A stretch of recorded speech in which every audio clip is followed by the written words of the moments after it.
Sailor Moon. Do, do, do, do, do, do, do. Digimon, digital monsters, Digimon. John? John! Sailor Moon. Are you wearing pigtails and a skirt? It's classic anime, bro. It's what we're reviewing. We're reviewing animes with wings. Wings. That's why I'm dressed as Seraphimon. You have no wings. No. It's classic 90s anime that the weebs in the 90s were all geeking out about. Like, Sailor Moon. Oh, man. Did you shave your legs? Dude, Right, yeah. My armpits, too. Taco machine fixed. Oh, my God. What is happening in this room? Can you tell him that we're supposed to be reviewing animes with wings? What? He thinks it's something about the 90s. It's wings. Attention, Demera. Look, flat We like have this. a code gray. Please come down Digimon. to the docking bay. I repeat, Demera, please come down to the docking bay immediately. Digimon. No, stop. It's Cheesy Digimon. crackers, Batman. You do need help in here. Oh my gosh. Wait, You're all in need of services. I need you all to just take a nice deep breath and let it out. With me now, okay, on the count of 3. 1, 2, 3. Deep breath, everyone. Come on now. Slowly let it out. Sailor Moon. Oh, just shut up, y'all. Digimon. There is no No, Sailor Moon. There's no Digimon right now. Lovely costumes. Looks great. However, we're here about Gundam Wing. That's You know the why I have Gundam the series? wings. The wings. No, sir. Gundam Wing. You remember that series we used I to got do? them wings. See, they're right there. See that right here. Dallas, I'm so sorry. We're going to have to check him in. He's going to need a Look, whole I didn't shave my wall. legs for this. Okay, I just want Okay. to point that out. It'll I change. didn't your even life, notice the Franklin. legs. I'm gonna get a Didn't notice- taco. You guys get your lives together. I'll meet you All back right. in the command center. Okay. Where to begin? One of you get on the couch.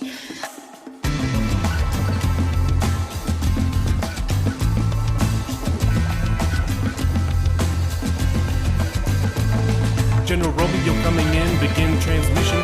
Should you accept it now, here's your mission. Take your pilot seat and turn on your television. Logging into the Gundam Watch. What is a Gundam? We're gonna answer that question. From back in the classics to the newer expansion. Explore the lore with Dallas Moore and Branson. Welcome to the Gundam Watch. Moyagare, come and join the Gundam Watch. Kachiagare, come and join the Gundam Watch. Yamigaeru, come and join the Gundam Watch. Tobeo, Gandamu, come and join the Gundam Watch. Brought to you by Geek Devotions comes another podcast to keep your feet in motion. Listen in close and see what's all the commotion. Logging into the Gundam Watch. Dallas and Branson bringing their fandom to you with the passion of the veteran instructing the new. We're diving deep, but this ain't Bees, Views, and Reviews. Welcome to the Gundam Watch. Hello, Gundam fans, and those who would like to become Gundam fans. Welcome to the Gundam Watch, part of the Geek Devotions Podcast Network, the network of podcasts that are devoted to letting you know that you are loved. I'm Dallas. So glad you guys have hit play today on this madhouse of a podcast that we have.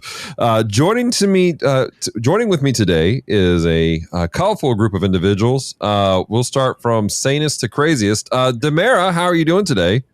I'm doing wonderful. I'm on cup number 3, and I probably am going to need more after what just happened. Yeah, that's a lot of coffee. All right, so I'm trying to figure out which one's less crazy. Your legs aren't shaved. Curious. Branson, introduce yourself. Thank you. My name is Branson, and I have just learned that I'm very allergic to feathers. Oh, fun. Yeah. That's kind of itchy. Yeah. It is. It really is. Don't, if If it he says they're randomly bursts out hypoallergenic. snoring, it's from the meds. It's all going to be okay. It calmed him down, though. He stopped Okay. flapping his wings like a Digimon. I just can't believe you stapled a parrot to your back. All right, so John, how are you doing? Sailor Moon. John, wrong show. Wrong show. You can start that podcast on your own, bro. But how are you doing today, sir? As it turns out, I'm allergic to ladies' shaving lotion on the legs, so I've got a good rash going right now. This is going to be a day, ladies and gentlemen. Welcome to the Gundam Watch. We are back on mission. John, take your Benadryl. General Romeo came down and he gave us some new orders. a strange Cajun version of very strange version. We're not really sure how it's Cajun, but supposedly it is of Jim It's Romeo. not Cajun. But we are talking about Mobile Suit Gundam, and we're going to be starting off. We're talking about episodes 16 through 20 of the episodes. And it's going to be a good day, I think. Everyone say, good day.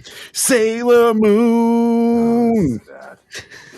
This is going to be John, I'm going to now. need you to put pants on now, please. You're just jealous of my legs. So I assure you, nobody is. They're blinding. You already blinded the Digimon. Come on now. Lord. All right. So it's been almost 4 months since we've continued this track through Gundam Wing, and we're glad to be back. Before we go into the pods and we give our expectations and watch the episodes together, just curious, since being away from the show, for you guys as individuals, how, like, as we prep for this, do you remember much of Mobile Suit Gundam? What's your mindset going back into this before we do our expectations? I seem to remember Zex. Sorry, I can't even remember his name. You doing couldn't do it something. when you were watching it. Classical masked villain dude.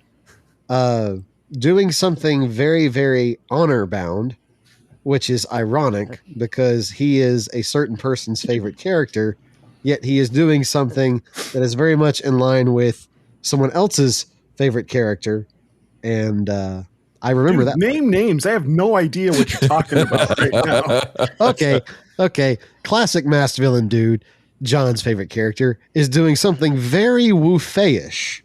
He's deliberately giving his enemy an advantage for the sake of honor. Who does this sound like? Are we starting this fight again, Branson? I'm just saying, I Probably want to see a not. fight between Digimon and Sailor Moon. This would be great. I can fly. I can fly high above his bright, shiny legs. Goodness gracious. Sunglasses John, might be required. what do you remember before you go into the viewing pod? Not much. I remember that I like the Death Scythe. Mm-hmm. I remember that Relana Peacecraft is a useless turd. And having a gun pointed at her really makes her fall in love with you.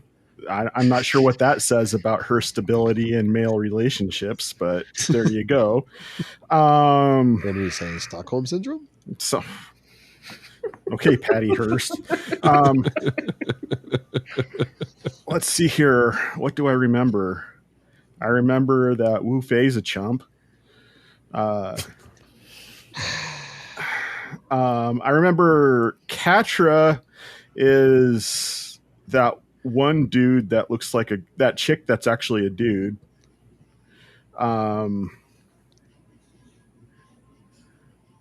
And as far as what specifically is going on, Mm-hmm. I don't know.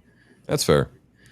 Like I remember like bits of like what things look like and what I like and what I don't like, but honestly, the specifics of the plot are just.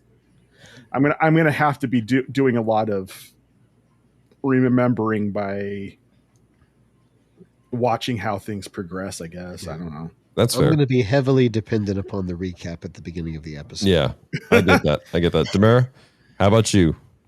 Okay, so pretty sure I can't. I know for a fact that I watched too far because I'm an overachiever. 4 months ago, so I have no idea which episodes I stopped at that I wasn't supposed to watch. But I think mental health stuff is about to get real, and that's about as far as we're recalling at this point. I gotcha. So from my memories of it, we do have Zex challenging basically Hiro Yui. After Hiro, because I remember from our last episode that it kind of ended in this weird slump where like Hiro's doing the apology tour, and it's just kind of this weird casual thing. So that's what I remember from it. Let's see what happens.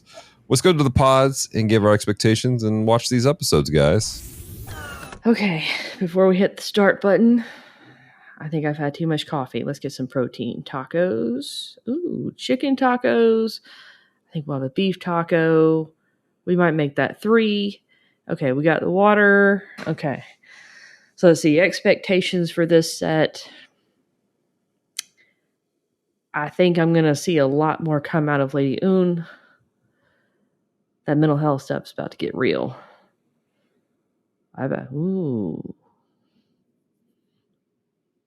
This can be interesting. I don't think I noticed this stuff the first time. All right. Let's hit play.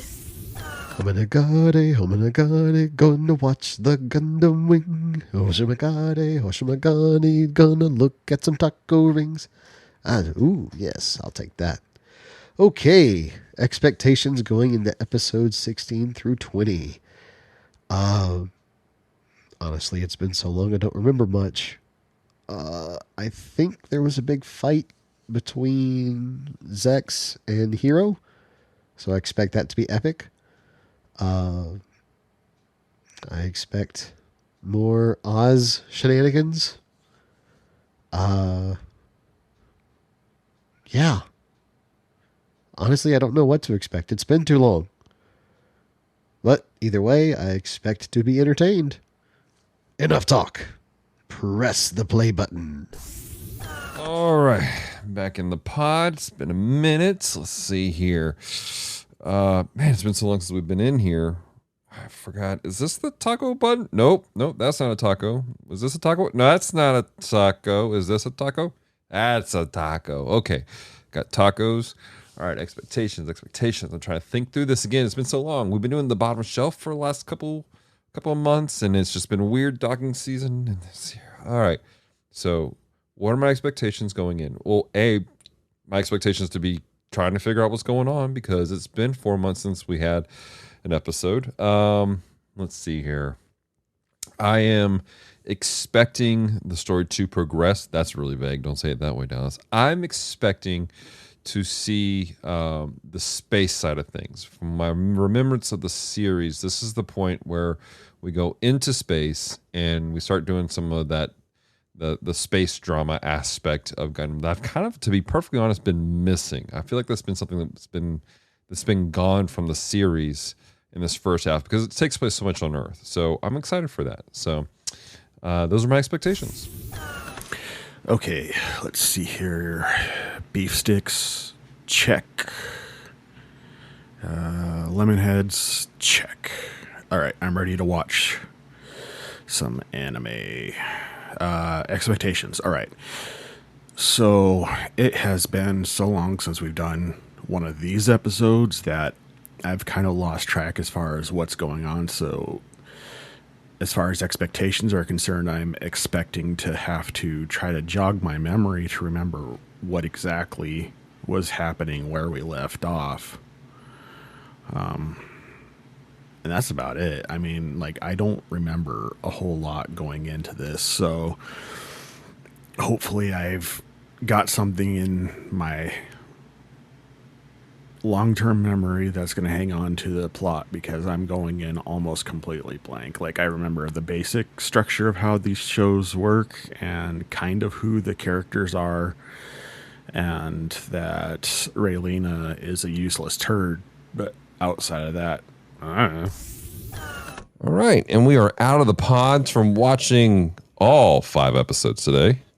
I would like to take a moment and formally issue an apology to John for ragging him about Zex doing something Wu-Fei-ish, because that was boring. That was the first time in this entire series where I was actually glad for an episode to be over. And I formally withdraw all poking fun at him for his attitude towards Wu-Fei. I still like Wu-Fei. I still think he's a great character, but I no longer take issue with John about the honor thing because that was just stupid. Well, let's get into the conversations about the episodes before you go on. All right, so let's get into the first episode we're talking about today is episode 16, The Sorrowful Battle. Hiro and Troa arrive at Zek's Antarctic base, where Hiro is reunited with his rebuilt Gundam. However, Hiro chooses to use Troa's Gundam heavy arms to duel Zek's instead, until Relina's arrival to stop the battle interrupts them again. During this, Noin reveals that Relina that Zex is her brother, Milliardo Peacecraft. When Oz carriers arrive to arrest him, Zex decides to surrender to them in order to allow Relina and Noin to escape, while Troa uses the Gundam Wing to pick up Hiro and escape as well. So what's happening in this episode is that the Oscorp is going Catholic. What? Oh my God. Because the leadership will no longer have Zex after this episode's over. Oh my gosh. I apologize to the 14-year-old girl listening to this. Oh my. This episode is aptly named because it truly is a sorrowful battle. It was sorrowful that the battle happened. Right. This was This was the result of serious pride issues. No. I get what Branson's saying. I think it was a mistranslation between Japanese and English. I think it was supposed to be called the Pitiful Battle. Yeah. Yes. Everything about it was pitiful. I mean, Zek spends all this time taking parts out of Tall Geese to prep Gundam Wing to make it ready to fight. And Hero's like, no, I think you're being too nice. I'm just going to use the one that I know is going to... Both of the guys wanted to die, and they wanted the other guy to do it. That's what it boiled down to. It was a pathetic race to the bottom to see who could be more, oh, I want to die. No, I want to die. No, I want to die. And then Relina shows up and is Suicide Pact, you first. Yeah, exactly. And Relina adds absolutely nothing to the conversation. That's not funny for the folks at home. Yeah, we're totally not laughing at it. We talked about how there was this stupor with Hiro going on the apology tour. Mm-hmm. And this, I kind of was okay with the apology tour because it was like a look into Hiro's psyche. This was just a grind. I mean, it was just come on. Yeah. You both want to die. We get it. Move on with life. There was no payoff, basically. Right. Like, they built up, like, there's going to be this massive one-on-one versus Zex and Hiro at the South Pole. Only one will survive. Who will win? And it was just a giant wet t-shirt pillow fight. I That's all it was. Yes, that's exactly what it felt like. A lot of it, though, I think was just it was to have a subtext into the psyche of Milliardo Peacecraft, of the fact that he is this trained warrior, and we get more of it in the following episodes. But he is a lost individual who's trying to rediscover who he is.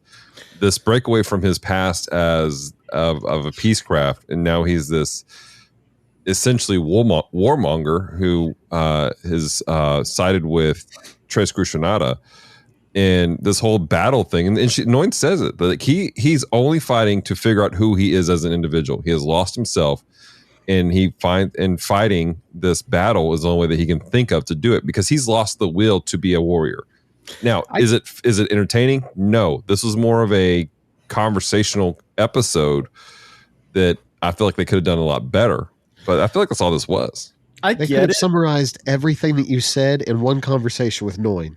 Let him talk to Noin for like 10 minutes, and everything you just said, the whole episode, we could move on to the next episode. You know what this it felt like it was dragged out for no reason. You know what this reminded me of? When I was growing up, the church I went to, the pastor out there, when he would preach, he would hit his point, he would circle around and hit the point again, and circle around and hit the point one more time just to make sure you got it. And for even kill, he'd circle around and hit that same point one more time. And then he'd move on to the next point.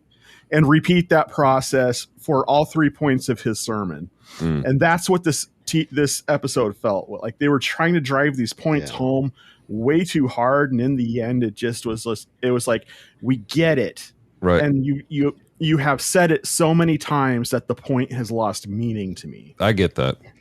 Demar, what are your thoughts? So I'm going to put a different spin on it, and I'm going to go completely for the mental health side, because in reality, if you're in the moment of a complete crisis, you're not listening to anyone. You have to experience some things and you have to grow. And this particular episode, while it was completely annoying, I'm not going to go away from that. It did annoy me. But the truth is, the makers and all that stuff took a lot of time to actually show what the human mind actually does and what it actually takes for someone to grow into their next phase of their life. And Zex is completely lost. Hiro is completely lost. Raylina has a death wish and is narcissistic as mess in this episode. But Noin is also this motherly figure that's over there knowing very well. She's like wisdom going on over here going, I know you're not going to listen to me. I will say it till I'm blue in the face, but until you click in on your own, you're not going to realize it. Mm-hmm. And then you got Troa over here who's doing the same thing on the other side going, well, they're idiots. They're going to fight anyways. It will kick in mid-fight, but I have to just stand back and watch it happen. Mm-hmm. So, I mean, as far as the human mind goes and the psyche and all that stuff, I mean, that they did an excellent job with that. I think it put Troa on the map where it kind of shows you that he thinks they're being stupid. And he's not afraid to say that. Yeah. At what point he calls the battle meaningless. And I'm like, yes, you're right. This is meaningless. Mm-hmm. Yes. But at the same time, Troa also knows that Hiro has to walk through this. And even though he's not 100% behind it, he's still going, there's a Gundam. Get in it. I mean, he's like, you can see that he feels like this is completely stupid the whole way through, but he's still going, you need the tool to be able to do this. He even takes the extra length to alter heavy arms so that way the left arm can be released the extra weight. So you see the depth of Troa in it. Mm-hmm. You get a chance to see that he's very, very thoughtful about every single action he's got, even though he's not fully backing it. He knows. Even to the point of equipping Hiro with a weapon that he knows Hiro is good at. Yeah, like he takes some extra thought into it. So, I mean, I will put that positive spin on that episode that you do get to see him kind of come to light. Let me counterpoint that. I agree that having that much attention to detail with the mental health side of things is clever, but I think that the people who make the show, the greater obligation would be to present it in a way that's engaging with your audience. Mm-hmm. And I feel like they failed to do that in this episode, because there was this fight that happened and they could have made this a great fight for the series. I mean, you have had the two big characters that were going to go against each other, and it should have been exciting. It should have been Macho Man Randy Savage versus Hulk Hogan at WrestleMania 7. But instead, what we got was me and Branson having a hug-a-war trying to settle our issues with Wu Fei. That's actually an accurate depiction of this episode. That's fair. Oh.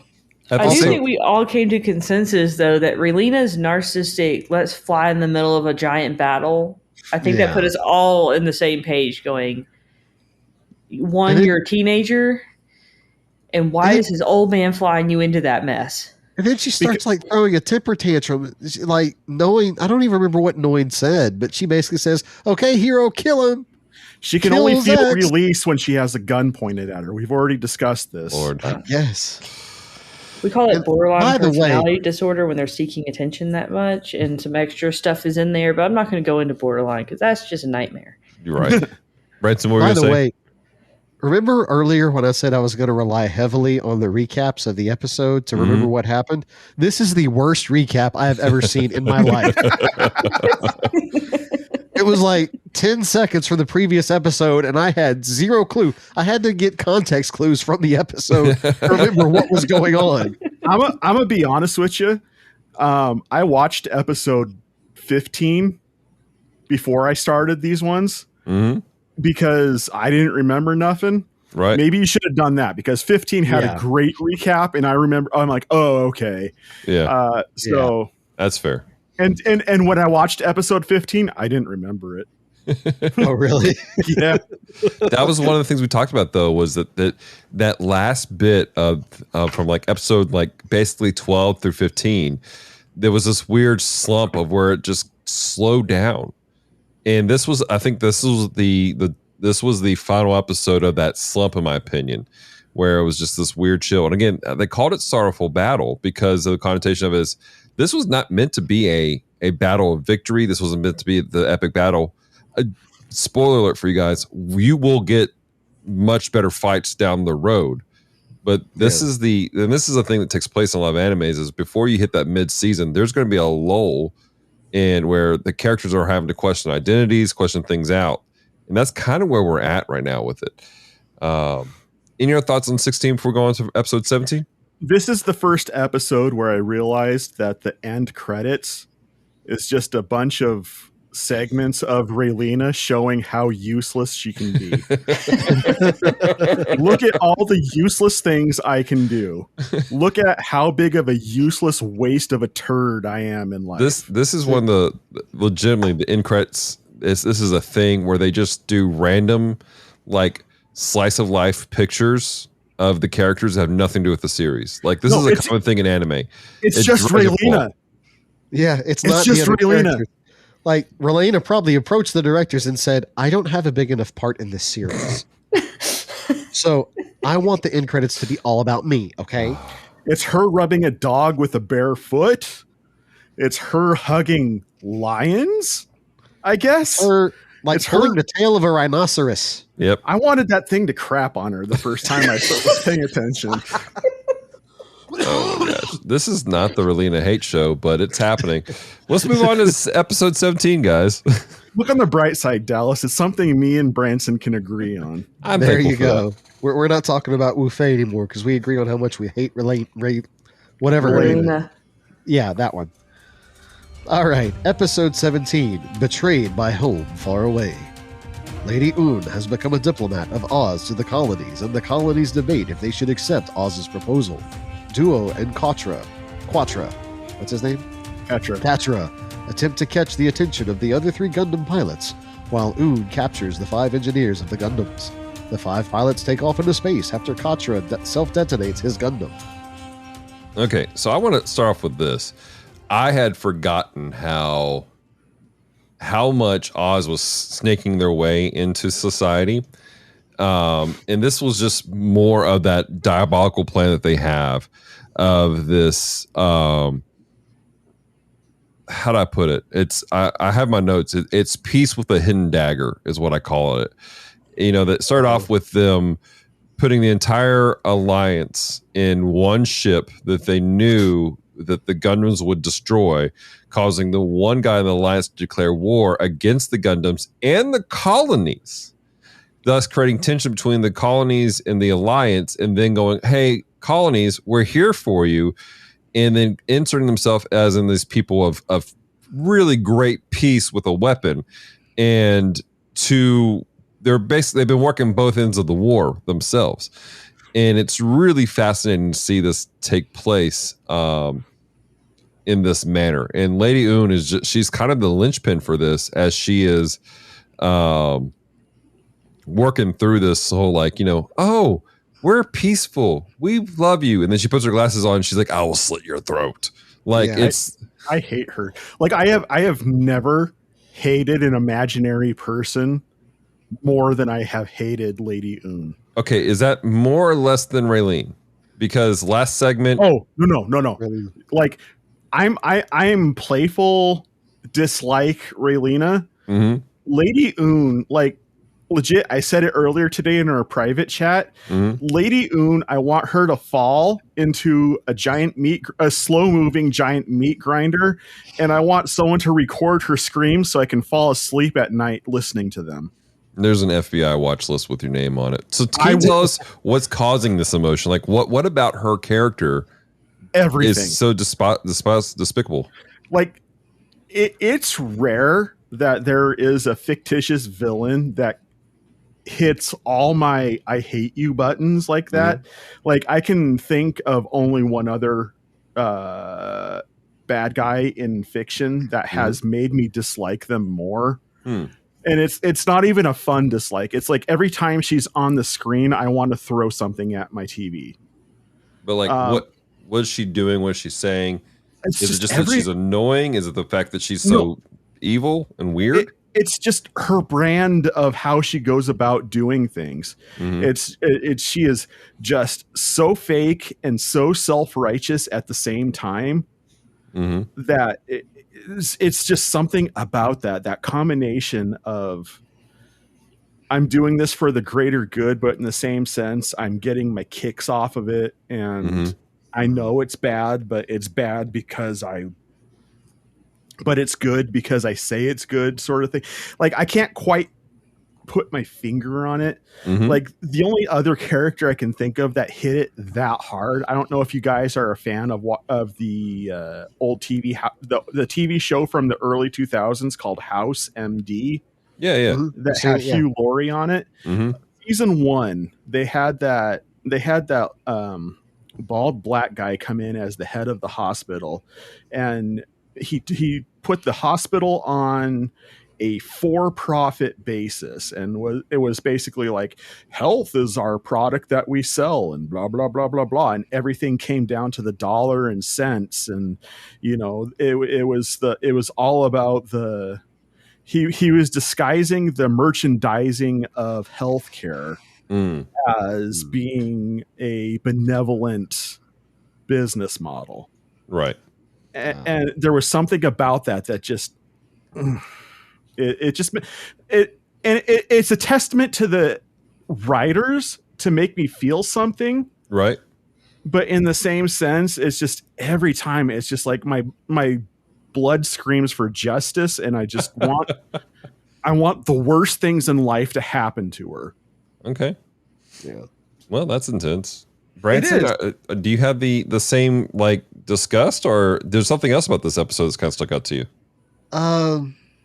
Well, first of all, this was the episode that I'm like, okay, we're back. We're back to Gundam as I remember it, because we've got giant robots fighting. Right. You know, we're out of the poor pitiful me slump. We're back into, fighting.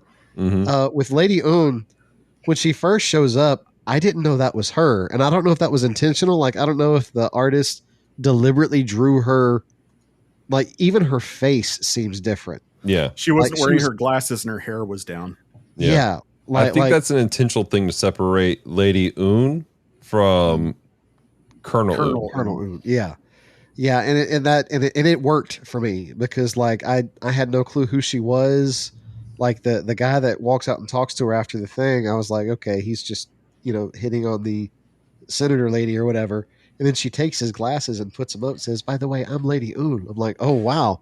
And that's when I was like, okay, I remember how she was when she was playing war.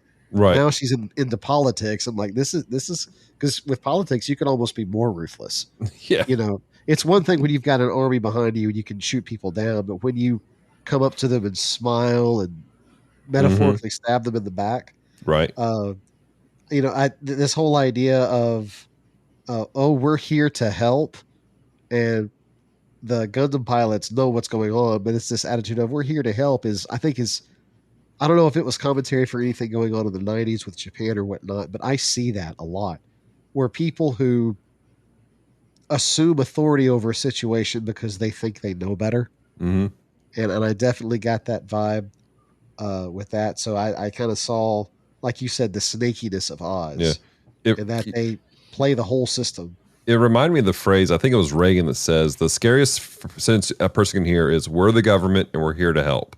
Exactly. And that's exactly what this felt like. Yeah. Dallas, I'm sorry. I know I'm cutting in on Branson's bit here, but I figured it out. Listening to Branson, I have figured out what it is about her and that other character from House that just drive me to the edge. It is the mask. It is using what should be good for the purposes of perpetrating something that is evil. I get that. Yeah. I think that's what just makes me so angry about those types of characters, is that's Calling all their evil character good. is. Yeah, I get that. I do want Mary, to what are your thoughts? Sorry, go on, Bryson. Just one more thing. I got to mention Wu Fei. He shows back up. Hang on. There is a noticeable difference between the Wu Fei that we see now and the Wu Fei before. Mhm. Dude's actually smiling. Like I wrote down in my notes, for one battle, Wu Fei becomes the Ketra of the group Mhm. because he shows up and he's like, "We can do this. We're going to fight together." And that is very not old Wu Fei at Mhm. all. Like he believes in what's going on. He has hope. He has, he's got a smile across his face. So I think what we see is a changed Wu Fei, a Wu Fei who believes in the heart of what he's doing Mhm. instead of just a strict honor code. Right. You know, Do you think this So is that in is- relationship to his fight with Trey's and how he's having to work through those emotions of, because he started this fight off in honor of his wife, right? almost revenge. Do you think that his fight with Trey's made him rethink his priorities? I think the fact that he lost his fight with Trey's Mhm. makes him rethink it because he assumed that I'm the one with honor, I'm the one in the right, I am going to win, Mhm. and then he didn't, and it completely fried his brain. Like his Mhm. entire worldview just shut down because he was supposed to win that fight and he didn't, Mm. and he has to spend time with that group and the lady, I can't remember her name, the one with the pigtails. Yeah, I'm struggling with her name too. I'm gonna have to pull that up later. Yeah. But his time spent with her and her squad reignites in him a sense of hope, probably a sense of hope that he hasn't had since his fiance died. And that hope is what supersedes a sense of honor. So now it's about why you're fighting, not just that you are fighting. Mhm. Wu Fei now, I have a feeling, would not have jumped out of his Gundam and run down and drawn a sword. Wu Fei now would have shot the missile from a distance and taken care of things Mhm. because he believes in what he's fighting for. Mm. It's not about following rules now. It's about the heart of the law, not the letter of the law. Right. Demira? Okay, I've been biting my tongue for a while because there's several things that I saw that I took notes on. So I'm gonna end with Lady Un for a reason. I want to point out Katra, for starters.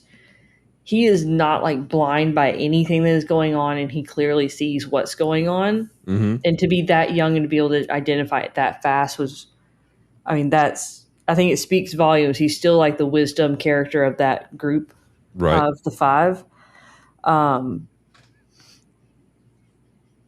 And also, like, they kind of made an inadvertent decision that they were going to say, no, we have to get to space.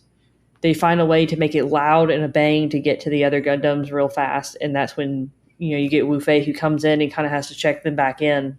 Because they are a team. And sometimes the person who noticed it the first time still needs some encouragement. I'm sure there's a devotional that's coming out of that later.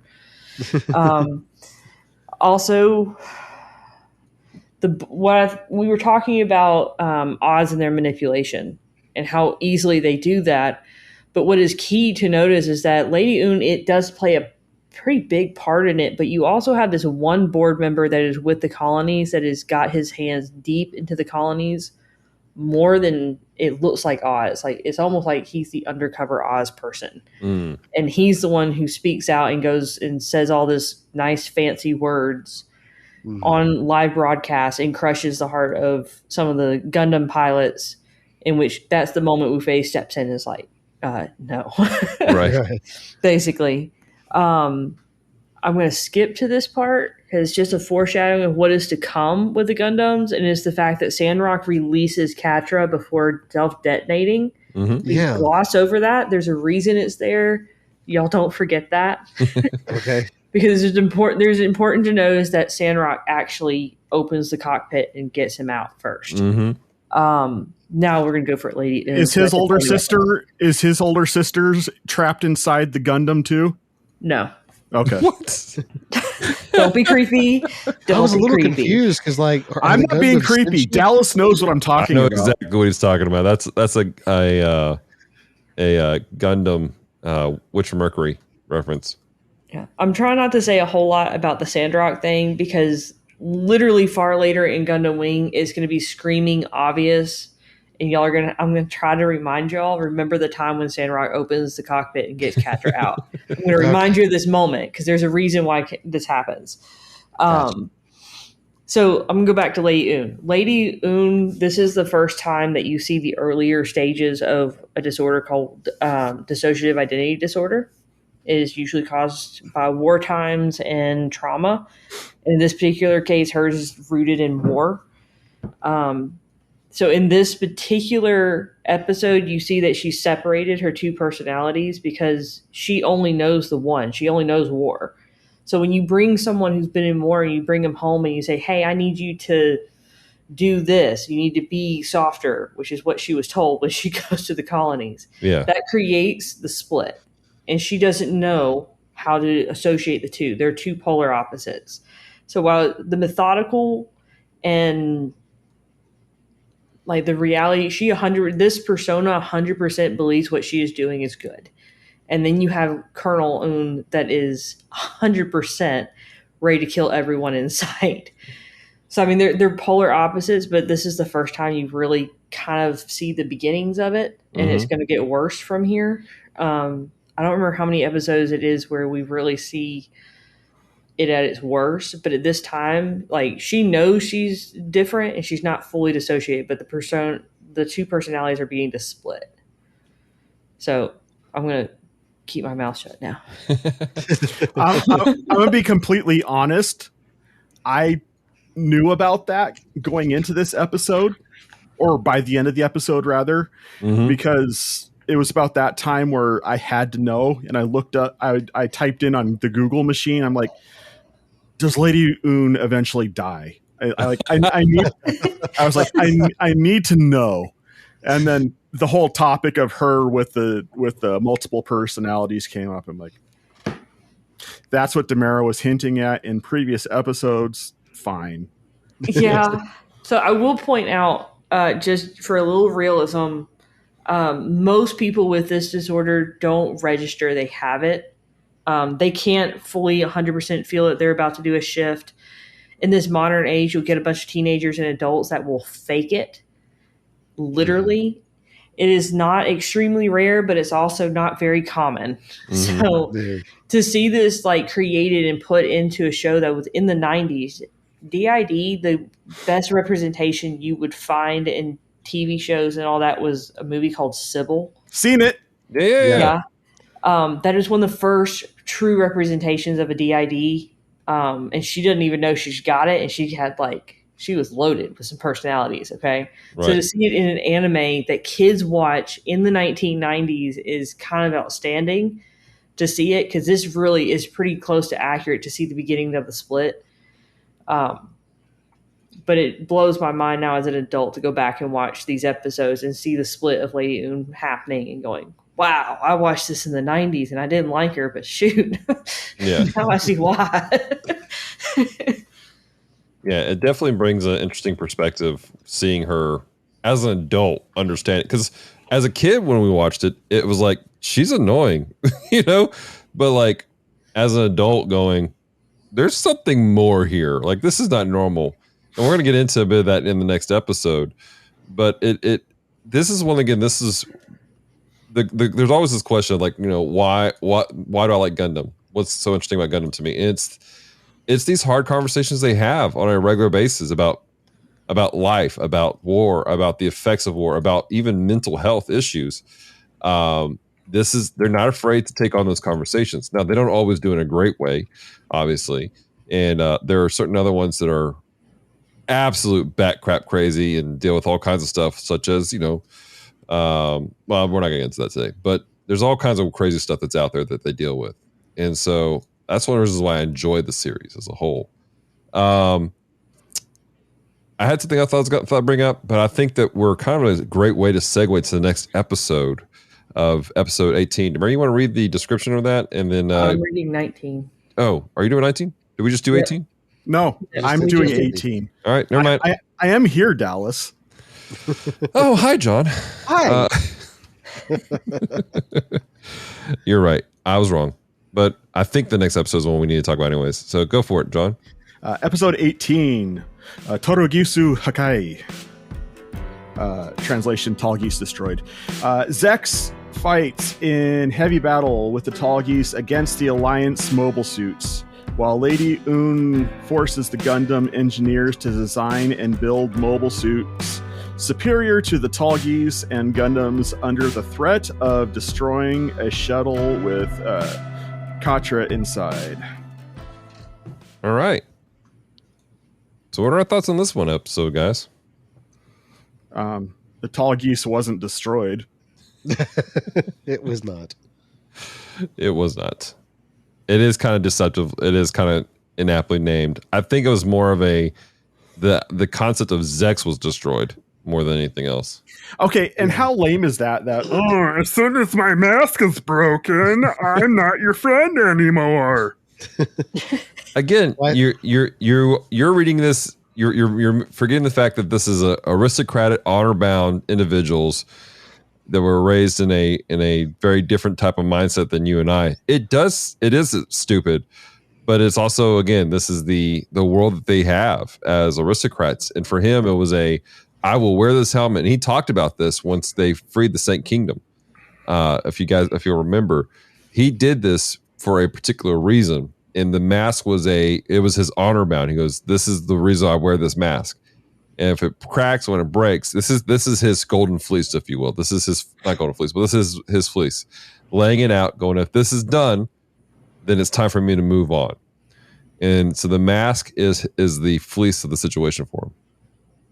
I would also like to point out that I kind of called it early on in our Gundam watch of this, that Zex was going to flip sides at some point. Yeah.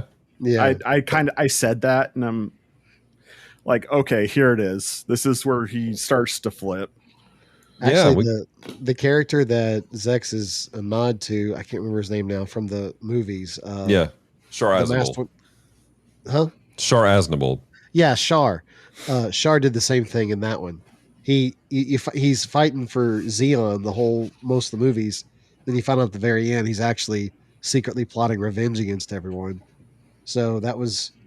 I don't know if it's a trope or not, but it was kind of a. I think it's a trope, but at the same time, I think that what you're talking about with what happened with Shar is different than what John is suggesting is happening with Zex. Shar did not flip sides. Shar made his own side. Oh, I see. Okay. Yeah, Shar was like, I'm getting revenge and I'm going to do my own thing. He wasn't necessarily and he was going, I'm going to create a whole new, well, you haven't gotten there yet. But he was making a change for something, a bigger thing that was separate from what you were seeing as the space colonies versus the Federation. Okay. And so what John, though, is suggesting is that Zex is going, all right, my mask is done. Time to join the Gundam pilots and be the cool sixth member Green Ranger. That is what John seems to think is happening. He's changing his fake name to Jason. I think I figured out why I find Trace to be so interesting. Yeah. I'm currently listening through Drew Hayes's it's not unaltered advice. Unqualified advice. Unqualified advice, where he talks about his writing career and advice he gives on it and that kind of thing. And he defines an anti-hero specifically as a character who does evil things or bad things, but they happen to coincide with the morality of the moment. For example, you have a guy who is a thief and he steals things. That's a bad guy doing a bad thing. But if the people that he's stealing from are Nazis in 1940s Germany, then even though he's doing a bad thing, it's really good because he's doing it to bad people. Trace is like the anti-villain. He is doing good things, but for terrible reasons. And what kind of keyed me in on it was when they were testing the doll suit or whatever. The ones that the completely automated mobile Yeah, suits. the mobile dolls. And he's piloting one, and he's trying to prove the point that a robot without a human pilot is pointless, because a robot pilot's just going to follow commands, Right. And what he's doing is he's talking about the value of human life, which is a good thing, but he's doing it because, again, Oz is trying to take over, and this was the Rockefeller Foundation, I think, or not the Rockefeller, Romefeller, Romefeller. Yes. Romefeller Foundation, yeah. And he has his guys like pull guns on him, and it's kind of a good thing because he's valuing human life, but he's valuing human life because he wants to put real soldiers on the battlefield because they're more trustworthy than a robot. So it's a good thing, but for bad reasons. Mm-hmm. And then, like with, I think it was this episode where he basically tells Zex, you know, you've kind of turned coattail on us, so you're going to be punished. But I have an idea. Why don't you die in battle? And so that way you can have an honorable death. And that sounds on the surface like, oh, he cares about his friend. Let me give you an honorable death so that your honor is saved. But what he's talking about is, I just don't want to ruin the morale of the soldiers. I need my men to be in good feelings about what we're doing. And if they find out that you betrayed us, that's going to nix everything. So I need you to kill yourself so I'll have a nice story to tell the men. So once again, that seems like it's a nice thing, but for really bad reasons. So he's almost like an anti-villain. He's, I get that he's the bad guy, but he's doing good things, but for all the wrong reasons. And it can be confusing at times, but I think that's why I find him so interesting, is that this is the first villain I've seen that does that does good things for bad reasons. Mm-hmm. Which might be, John, why you find him to be not such a good villain, because he's doing technically good things. That's not very villainous. Again, I think that some of that, though, it boils down to the aristocratic mindset that is the underbed of Zek's mindset and also Trace. It's the whole keeping up appearances, do what needs to be done for the greater of everything else. And but it's also, again, it's political power play the entire time. Like, all this is just political chess in one fashion or another. I'm going to point something out. I don't think that he meant for him to die in battle. I think he meant for the persona that the world knew him as, to go away. I think because if we think about it, he is very methodical. He thinks everything through. A linchpin that then becomes important is the fact that he is a peacecraft. Well, what happens when you bring the original heir back onto the field? Everyone else is suddenly going, wait, technically we have a king for this nation over here, but he's going to come out of nowhere and he's not going to look the same. Not battle worn, because that was the whole point of the mask, was he wasn't supposed to be known as a peacecraft. He's go by this whole different name. And here you got Trace, who knows exactly who this man actually is. And so I think that was a power play. And I think that even Zex knew exactly what Trace was getting at when he said to die in battle, even though I think he really wanted death instead. And it ended up playing. I think Trace knew exactly what he was doing in that moment. Yeah. So I do want to point something else in this particular episode, because we kind of focused on Trace.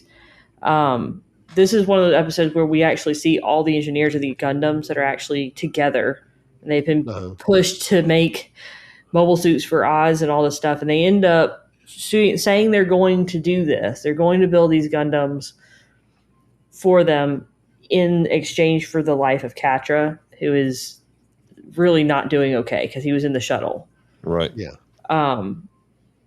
But that, okay, so I'm going to clue number 2 to the future, y'all. I remember this moment when they build these Gundams because they're very specific not to actually build it like a true Gundam. They are building it differently. Mhm. And they're building, I think it's the next episode that we see exactly what type of Gundam they build, or that may be too far into episode 21. I may have bled a little bit to the 21 episode. But that is like key to remember Sandrock, and then remember that they are very careful about how they choose to do this. Even, yeah, they saved Catra's life. That's what they wanted. They wanted the Gundam pilots to be there. And they're very specific to say that all 5 Gundams are not built on the same. They're all built separately. All engineers built their own version. Yeah, definitely. Now, I was confused. Yeah. Ketra is still on Earth, right? No, he was in that shuttle that was being intercepted, and then the one Alliance guy who realizes that, hey, things are going south. We need to protect these Gundam pilots. Switched places with Catra. Put Catra in a. I thought that was Hiro pretending to be Ketra. No, Hero's out there already. This was Catra, and that Alliance guy put Catra in that Leo, that space Leo, and pretended to be blown away. Okay, this makes so much more sense now, because for some reason I thought that was Hiro modulating his voice to sound like Ketra. And I was like, what the heck is going on here? So later when I see him giving his essay or whatever in front of the class, right, I was like, how did he get here? Like, okay, that actually makes the episode seem to make a little more sense now. Yeah. I'll say this. This whole episode seemed to be more the talking point of the conversation about the necessity of man to be involved with war, not just mindless machines are being put out there, because of the effect of humanity within war. At the same time, Hero's whole speech that he gives, it's calling out the hypocrisy of these individuals going, oh, we're going to live in peace, but by nature, we're going to create conflict at the same time. And so I feel like this is the running theme of the series, is that the conflict is a unavoidable aspect of humanity, but it needs never to be just an automatic, mindless thing at the same time. I actually wrote this quote down from the episode. It says, war as a game is mere entertainment. And that makes me think of like, I can't remember what show it was now. I think it was Jack Ryan. Mm-hmm. They had a sub-story, like a minor arc where there's this drone pilot who like that's his job, as he flies drones and takes out targets. And to him, it's just a video game. But then he, I can't remember exactly, but he takes out someone like who has like a father who has like a child and someone who has a family.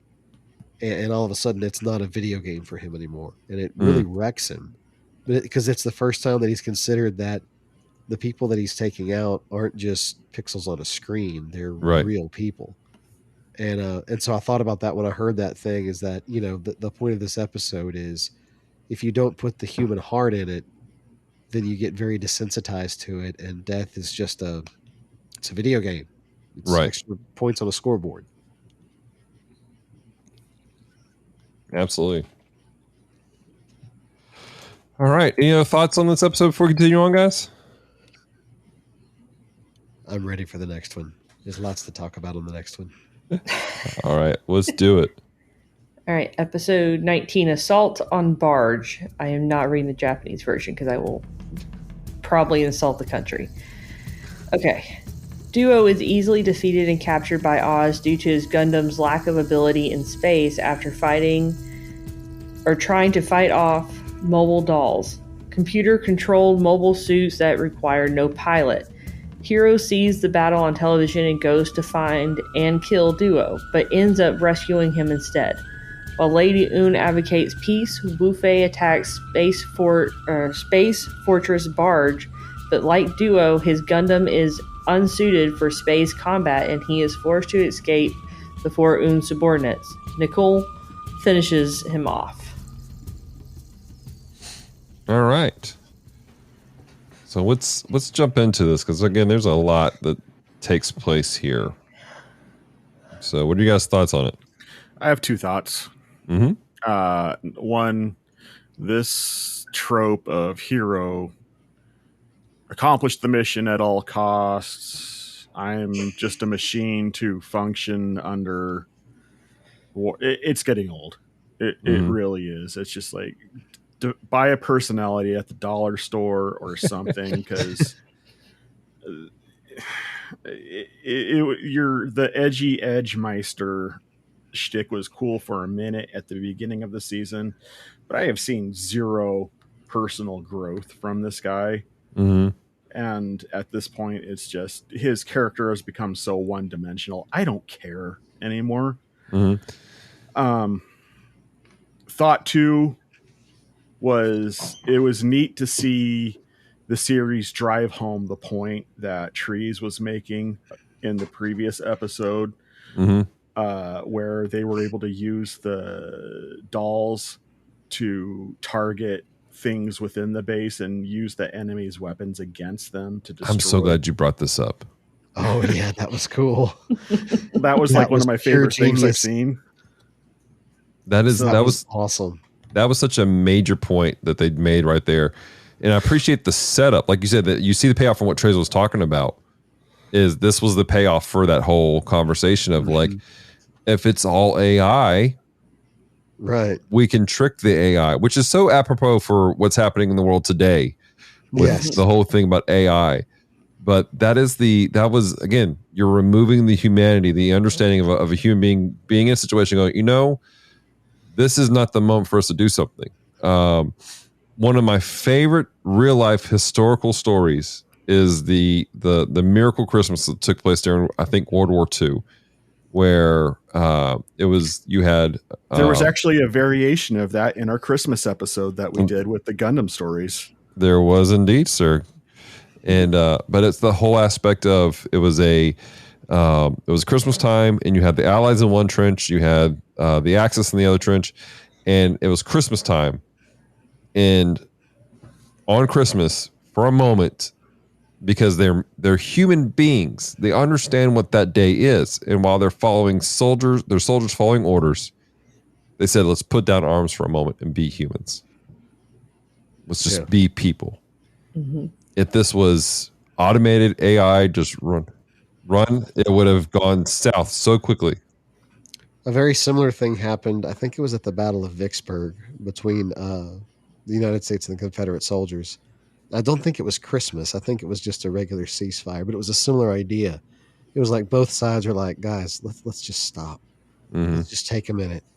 And they would exchange letters. They would exchange news. They'd share cigarettes. They'd share coffee, share campfires. And for one moment, the two sides were united again, and they were just sitting there as real men. And then the next day they went back to their sides and started shooting at each other again. But it was that one moment where the heart came through. Yeah. And it was more than just a battle. Honestly, I find that to be more interesting, narratively speaking, than the whole idea of droned combat. To display, like, there's a theme that happens within Japanese literature, specifically when it comes to samurai fiction, or you see it again in stories about Buddhist monk warriors, which is to kill without hatred. And so, like, in these humanistic scenarios that we're putting out, be it in the World War II scenario or the Battle of Vicksburg that Branson was talking about, these people didn't hate each other. Right. And I if you have an unmanned battlefield, you don't have that. You aren't able to portray that type of a narrative to state that these people are killing for an ideal, not because they hate the other side. Right. So I don't know. it doesn't have really much anything to do with the episode, but it was a thought processed by what you guys were talking about. Totally get that. Yeah. Mhm. Yeah. So, Devera, your thoughts? Couple things. For starters, I think this episode and the episode before, I think the reality for the Alliance and those who've really had their eyes open was the reality that you had kids that were fighting an adult war. Mm-hmm. I think that kind of begins, you get a little hint of that coming in of going, wait, these Gundam pilots are not grown adults that have been like hugely war torn. Instead, they're kids that are war torn that have chosen to go to battle. And here they are flying these machines that are tanking everybody because they believe in what they're doing. It's like we said, the heart of it is actually there. In this episode, this is, I think Dallas and I talked briefly about this before we started recording, is you really see the depth of the mental strain on Lady Une on this one. The fact that Treize is probably the only one who can actually flip her personality at this point. There's a reason why a certain rhetoric was used, and it was His Excellency, because that was 100% part of a rhetoric that she would hear. Because he needed her to disconnect from being Lady Une and go to Barge. Like, the wording was so specific about what was told. And I think that brings a reality that Treize is so methodical that he actually knows what is happening to her. Like, he knows you're doing this full persona over here, but I need to check you in and you need to go back to being Colonel right now, and you get the ruthless killer out of her. But if you notice in this episode, she's getting worse on this other side. Yeah. Like, it's straight up, let's just kill him. Like, Demaric, can I ask you a question as a mental health care professional about this? Is this something within her that has occurred naturally, or could it possibly be something that has been programmed into her by Treize or Oz? So the personality split that's not, you don't get programmed by someone, you don't get manipulated into a personality split. Okay. You can take advantage of an individual after the split is clearly beginning. You can take advantage of someone who's in trauma. Like a prime example, someone who goes through trauma, like if they're at a workplace or a job, and you want that person to do something for you, but at the same time, they're constantly verbally abusing them. They're telling them what they don't like or whatever.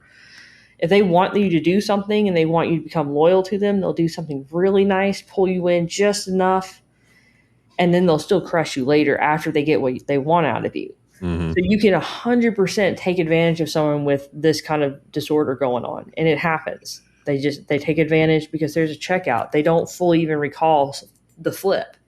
So they won't have the full memories. They'll have blackouts pop up in their memory for that sort of thing. Or worse, they'll just dissociate. And if you just dissociate, you're in a blackout. Your body's moving. You can respond to whatever's being said to you, but you'll have no memory of it. So 100%, Treize can take full advantage of Lady Une this entire time. She becomes the puppet on the string in the middle of that flip, depending on what he wants. And maybe I'm asking for a spoiler here, but is that what he's doing, or is he even aware of the split? I think he is becoming aware. He knows she's not okay, but he's not controlling her. Okay. Like, it's not a full puppet on a string, but he as the episodes go, you begin to realize that he starts to really understand the depth of power he has to kind of pluck at her. And there's going to come a point in time when he plucks because it's the only chance that she really has to being saved. That's the only spoiler I can give you as far as that. There is a moment where he has to come in and be savior. That's fine. I wasn't necessarily trying to spoil the scenario. I'm just trying to add context to what I've seen so I can process it appropriately. This moment, no, he's not actually fully controlling her. Okay. The main task, because keep in mind, he sends her with the order that you need to soften. So by this point, he's not physically around her. So he's not seeing the split happen. He's just beginning to acknowledge there's something off here. Her Mhm. persona is so different from what he knows. And keep in mind, he would have known her when she was in training to enter the military. Mm-hmm. So as the depth begins to split more and more, he's going to actually be able to tell, oh, this is 100% not okay. Well, and also you have to remember, Trey's built this unit. The Oz is not traditional military. This is elite force created by the Romafellers, but it is also Trey's handpicks his units from the word go. He picked Milliardo Peacecraft. So he went in, he knew what Lady Un was, and he had an idea of how he could manipulate her to do what he wanted her to do. I had actually written down in my notes, is Colonel Un a sleeper agent? Because of the way she reacted when that soldier came up and said, "You need to go to the barge." And she repeats it, and then her the animation on her eyes changes. Like her eyes actually shift. And she goes, "Yes, I will go to the barge." And then the next time you see her, she's dressed completely different. So I was actually wondering the same thing John was. Is this a deliberate thing? Like, is Trace programming her to where she can be all smiles and happy towards the politicians, but Kind then of when a- he needs her to be other, they say a certain key word, and she switches and becomes the colonel and leads battles. So you're talking like a Manchurian candidate situation. Yes, exactly. Or June Lee, the Earth King requires your presence at Lake Laogai. Yes, So, exactly. so this is the scary part about this whole scenario, because what you're saying is absolutely true. It automatically makes you feel and think that way. Mm-hmm. But the reality of a DID is, yeah, it can be a simple wording that can begin to flip them out of that phase. And so, like, she doesn't recognize the word barge. What actually triggers her to shift is hearing the word His Excellency, because that's the exact way she identifies him, as Colonel Un. And that's the only thing that it forces her brain to switch.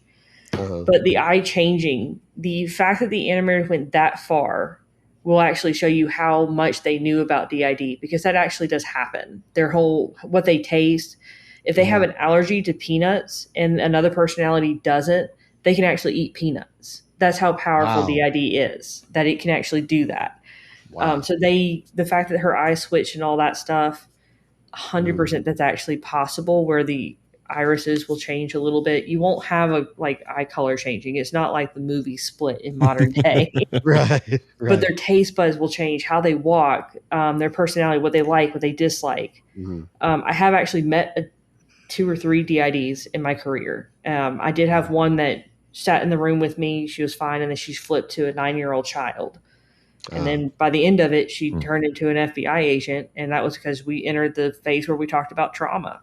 And their whole posture and everything changes. They don't register it's happening half the time. This one didn't. Doesn't even notice that there's been a flipping that has occurred. I think I introduced myself 9 times in that session. And it was literally 9 personalities that had come out in that session. Wow. It is scary. But in this episode, the animators 100% nailed it in that moment when they flip her personality right there. Because when she does flip, Lady Colonel Un knows while she's dressed like that, you have to still act polite. Lady Un does not. Right.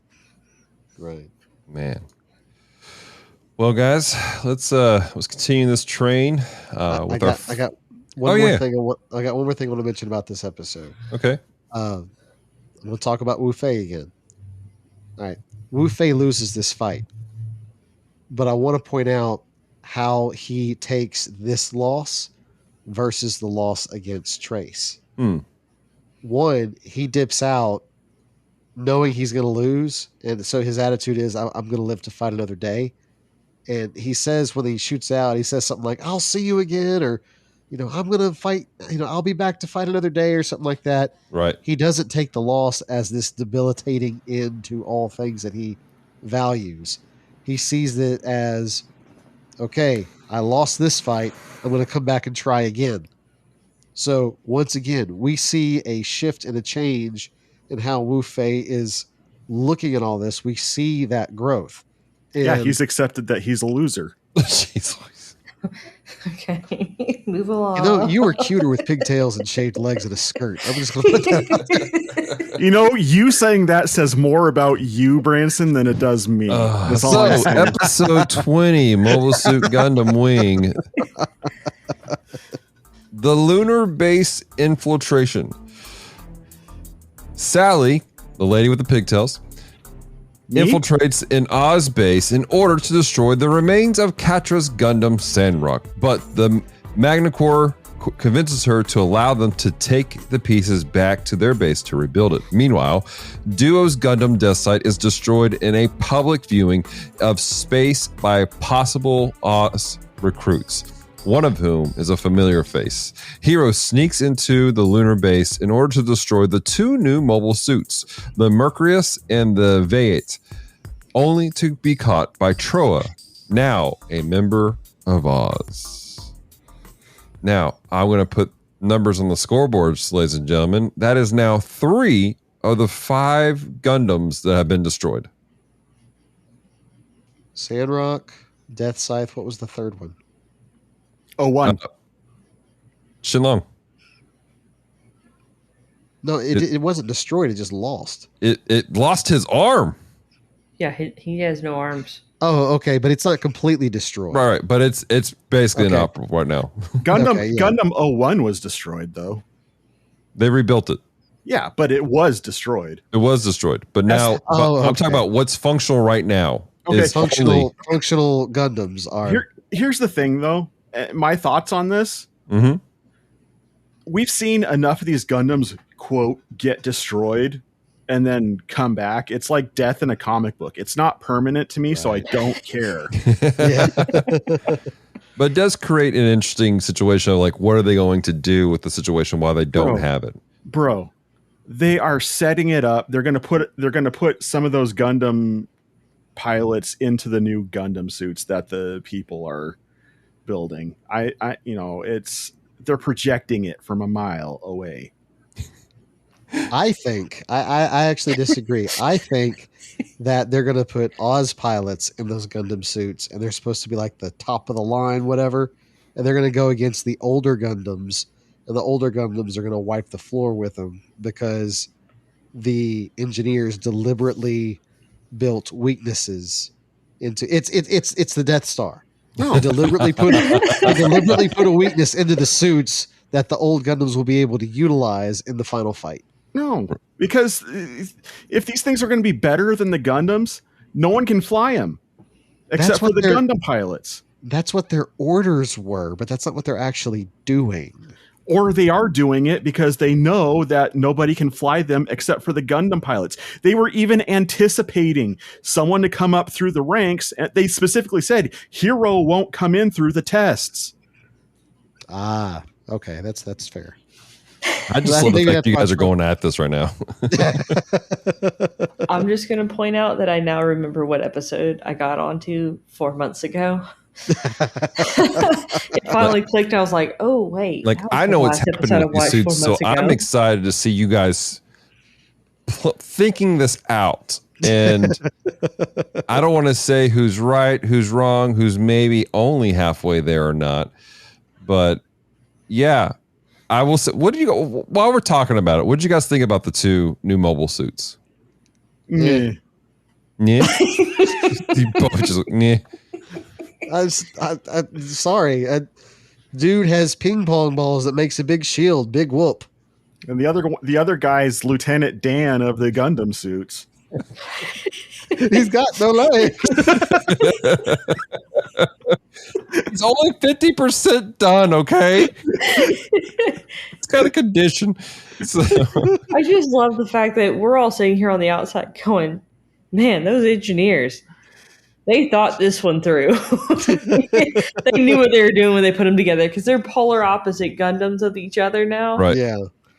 They cancel each other out. What sounded like that was the point, though. Like they created a beam so powerful that nothing could block it, and they created a Gundam with an energy shield so strong that it could actually block the beam. Right. It's an irresistible force versus an unstoppable object. Exactly. They're also think about this though. Think about the conversation we've had up to date about the necessity for man in a machine for war. the necessity to have warriors, not robots. And now we have 2 units. And do you guys remember what their response was when they were asked who would win in a fight? Whoever has the best, Whoever has pilot. the better pilot. Yeah. Right. They specifically built the biggest and baddest machines, but they still required man to be inside of it. These weren't meant to be solo machines. These are meant to be working together as a team, as a unit, human beings in a machine. Both of them are, and you guys will see them in fights later, but these are not just, oh, here's a Leo, another Leo Mark II, but these are like massive machines. And if you can't pilot as an effective warrior, it means nothing at all. And that's the way with any kind of weapon that's out there. You can have the greatest and baddest gun, but if you don't know how to use it correctly, you're worthless. The great balancer of sports, in my opinion, was fencing. And Branson, you could speak to this. We have different equipment, but it's all similar in some direction. There's big debate one of the weapons was saber, and there was this whole ordeal about which kind of blade you could use in your sabers for a while before they standardized them. And so some guys had these whippy, they would wrap around your sword 3 times and then smack you. Some had much stiffer swords. But at the end of the day, it didn't matter what kind of blade you had. It mattered to the kind of fencer you were. Your skill at blocking, your skill at attacking, your skill at using distance. These guys have created in this episode the great balancer, if you will. And the whole point is, it doesn't matter what weapon you have. It doesn't matter what you're fighting with. If you are not a warrior, you cannot be victorious. I can even put that on the others on something else that I'm involved with, because I don't know anything about fencing. Sure. But when it comes to guitar playing, yeah, I see these beginner kids going out and they're like, oh, well, if I get a Soldano ODS 100 amp head and I play a custom Gibson Les Paul through it, I'm going to sound amazing. Well, no, if you don't know what you're doing with these things, you're going to sound like butt. Mm-hmm. It all comes down to the skill of the person who's wielding the instrument first and foremost before whatever gear you're using. It's always going to come down to the operator. Mm-hmm. I have a fencing story I want to share. Is it when you stab Dallas in the neck? No, actually, it's not. I did not bring that up. It was the first Junior Olympics, Dallas, that you and I went to. Yeah. Together. You were fencing saber, and for those of you who don't know, saber as a weapon is a very, very fast-paced weapon. Mm-hmm. The judge says fence. The 2 fencers run at each other full speed, and they just smack the fool out of each other with a sword. It's beautiful. It's manly. I was watching Dallas fence, and his style was so interesting because Dallas was a statue. Bro did not move. Okay. In saber, normally you move very fast, but Dallas didn't move. But the thing was, his blade work was so on point that the dude couldn't touch him. And I could tell he was getting frustrated because they would run, bang, halt, attack, parry, riposte, point, mora. And they go out again, halt, attack, parry, riposte, point, mora. And this dude was getting angry because Dallas wasn't moving. But his blade work was so on point that dude couldn't touch him. I don't remember if you ended up winning that bout or not. I don't remember. I remember there's like a solid 3 or 4 points where you got it because you just did not move, and the dude would attack, and everywhere his blade was, your blade was, and then you just got the parry riposte. And that goes to what you were saying about, the same tools, but in the hands of different skilled people. This guy was depending upon his speed. He was depending on his ability to move around, and it was serving him nothing. And then you had Dallas, who he stood there. He did not move, but his blade work took care of the rest. And So I can see with the Gundams, you can build this awesome thing. And I kind of see your point, John, about they don't care how good of a weapon they build because if it's not one of the Gundam pilots, it won't matter. Because, look at Tall Geese. So far, Zex is the only one that can pilot Tall Geese. Everyone else who's gotten in there has almost died from it because they don't know how to handle it. But anyhow, I just wanted to share that story. I hadn't thought about that bout in a very long time. Neither. So see, we do have fencing stories other than the time I almost stabbed him in the neck. Okay, I just want to put that out there. Even I have a fencing story with Dallas. She And won. we have a picture of it. Yeah. Remember, what are your thoughts on this episode?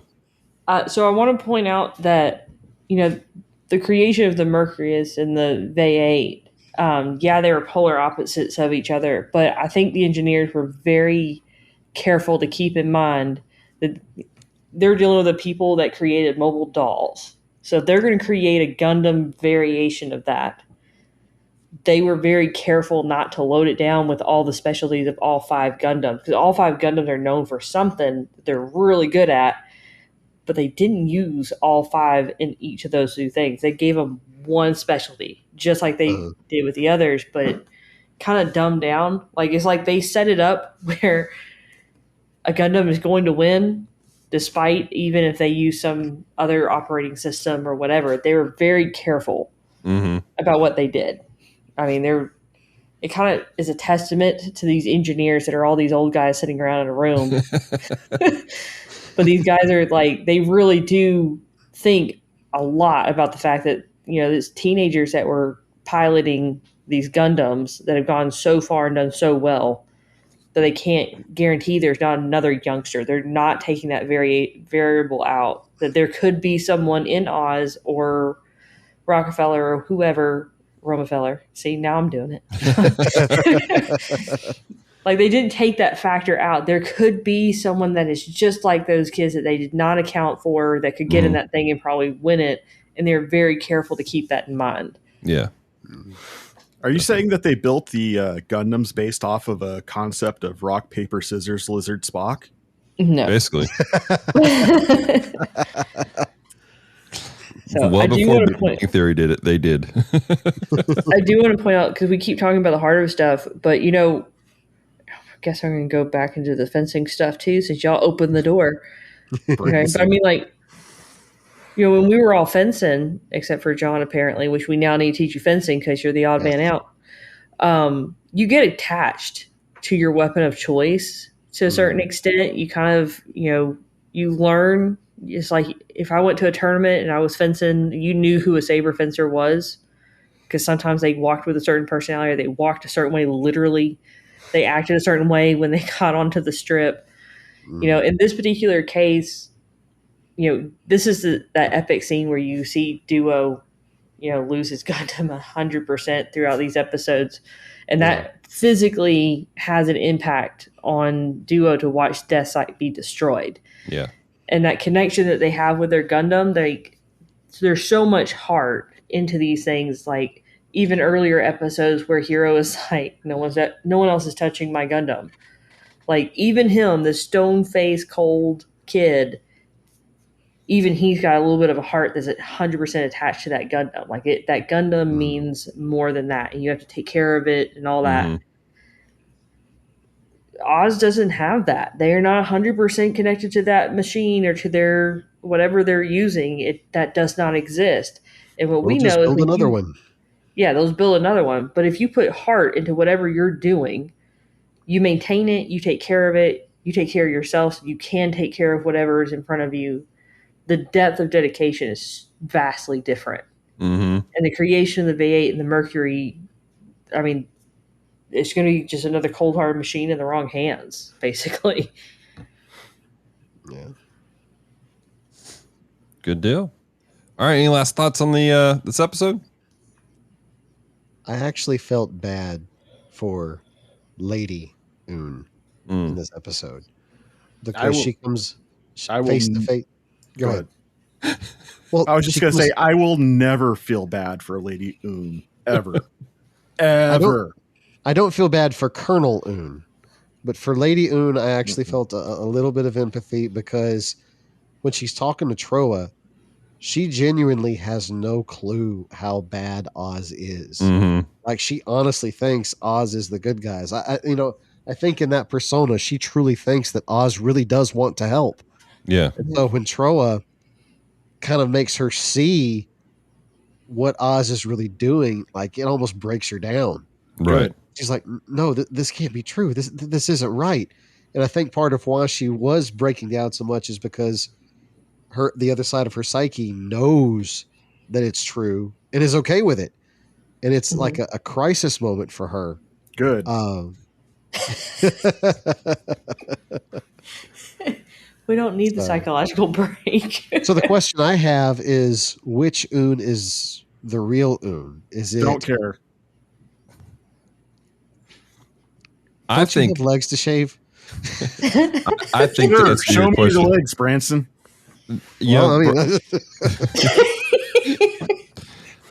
In reference to your question, Branson, I'm not sure that we could identify which one's the real one without having a lot more history on the character, because this is all taking place within the span of 1 year. Yeah, the whole ordeal, and so I kind of lean to the idea that probably Colonel Un was the original character, and that the Lady Un was manufactured out of her broken psyche already, and then the situation she was thrusted into do things. But I'm with you. I feel bad for Lady Un because she is almost an entirely different character from Colonel Un. And at the end of that episode, you see her having the revelation of who she is before she puts on those glasses to do the final instructions with Troa and face the new suits. Now, Demira, correct me if I'm wrong. I've taken in college. I have taken some psychology classes, so I know enough to be dangerous.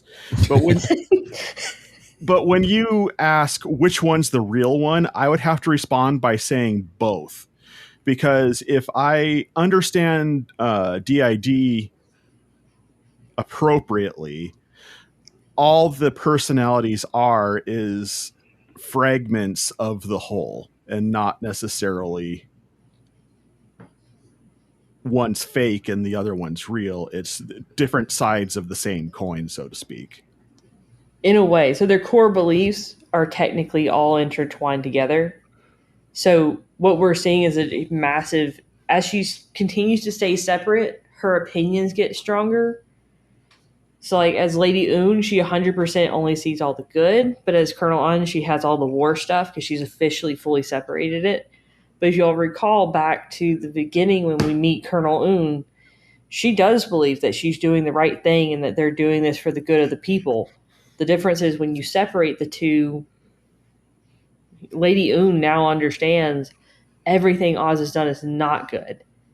There is no longer gray. It's all black and white for her. It's either here or here, depending on which personality she's in. Mm-hmm. So yes, technically, both are her.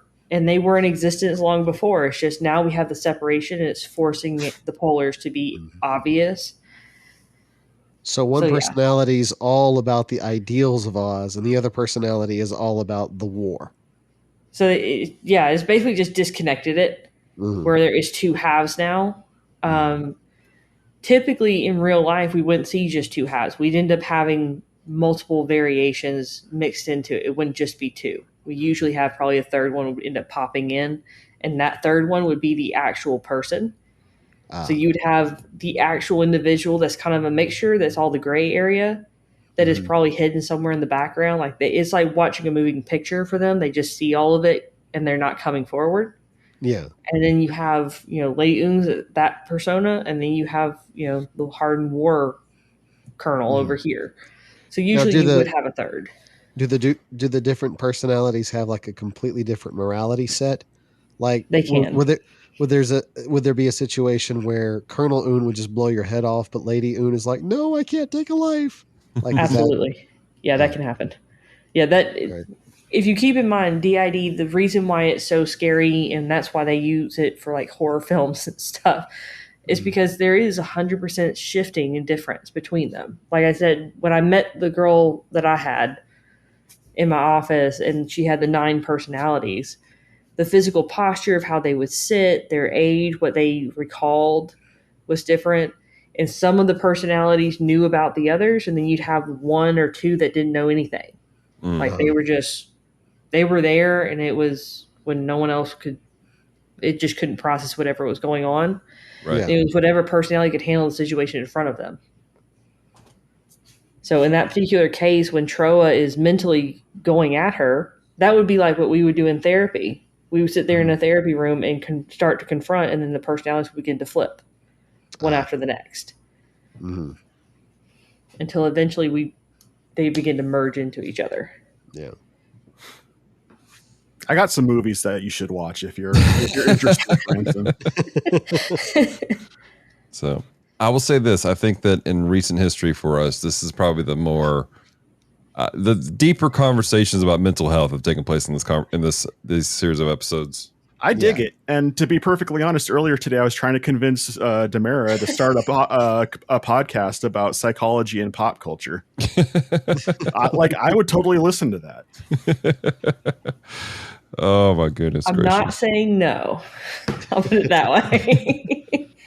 Well, let's start bringing this down to a close. We always ask this question, looking at these last 5 episodes, is it enough to keep you interested in watching more Mobile Suit Gundam Wing?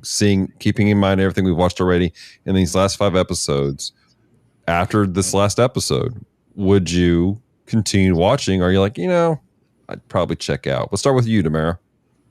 I'm going to say yes. I would keep watching. I don't think my enthusiasm would be like, if this was the first time, I don't think it'd be as high. Yeah.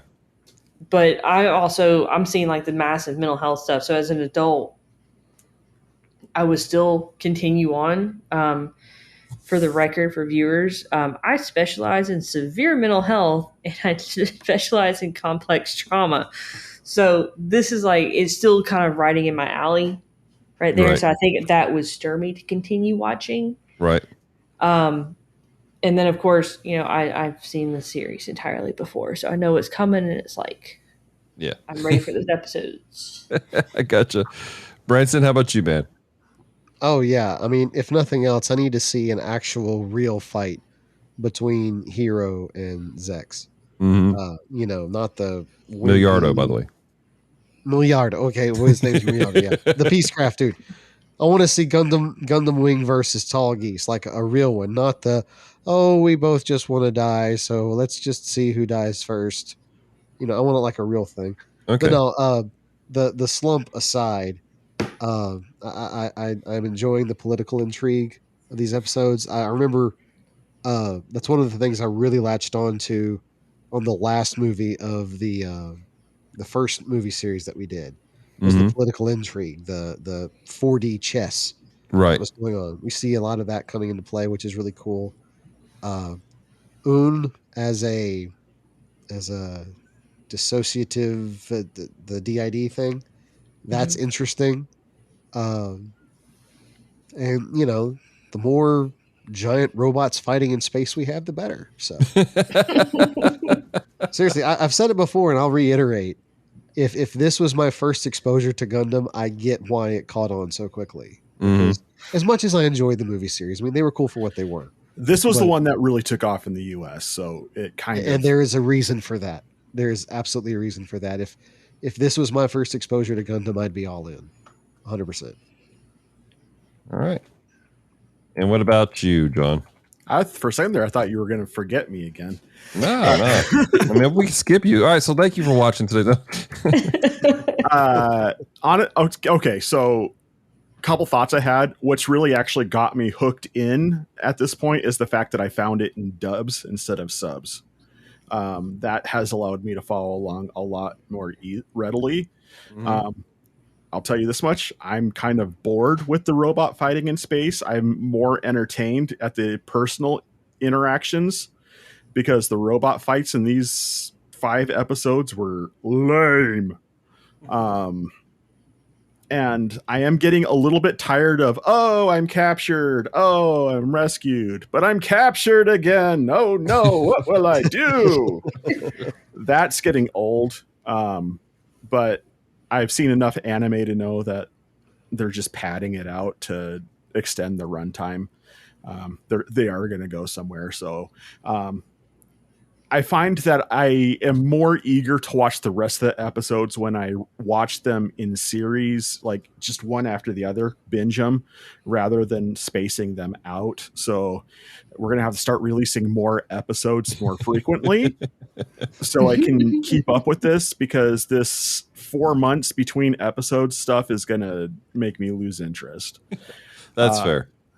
So, maybe we can put out another episode next month or in the next couple of weeks or something. Who knows?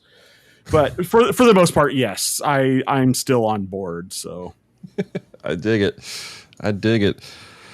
I'm with you guys. I'm still on board. Obviously, there's a reason why we started the show, because I love Gundam, and I want to say a big thank you to Tom, the man, the myth, the legend, the who got us, all of us, early Gundam fans into Gundam, because Tom was the hero of Toonami. And so that being said, we want to hear from you guys. Did you guys like it? Do you not like it? Leave comments in the show notes, or not the show notes, in the comment section on YouTube or on our social medias. Let us know what your guys' thoughts are. That being said, ladies and gentlemen, let's jump over to the maintenance reports. Now loading the cruise maintenance reports. Reports begin in 3, 2, 1. What's up, everybody? It's your boy John coming back at you with the maintenance report. During that bumper, the hair on my legs grew back, so we are ready to hear what the Lord has to offer. Miracle Grow? What's that? You got some Miracle Grow, some Rogaine? What's happening down there? Hey, it's that finished blood that I got. Woolly mammoth. Hey, but bringing it back around to the serious Jesus talk, I'm going to take it to Pastor Branson. Pastor Branson, do you got some fresh bread to bring us today? I have bread. I don't know how fresh it is. I don't know if I'm a fresh person, but I have something. Today we've talked a lot about Lady Un / Colonel Un and her dissociative disorder, and how she seems to be two different people. And we referenced the scene, I think it was in episode 20, where she's in Lady Un mode, and Oz is wonderful, and Oz is doing all these great things, and she's talking to Troa, and Troa basically makes her realize, oh, Oz is bad. Oz is terrible. And she kind of has this breakdown. Mm-hmm. And the only way she can survive it is to switch back to Colonel Un. But that got me to thinking just about the whole concept of being faced with sin, faced with our own sin.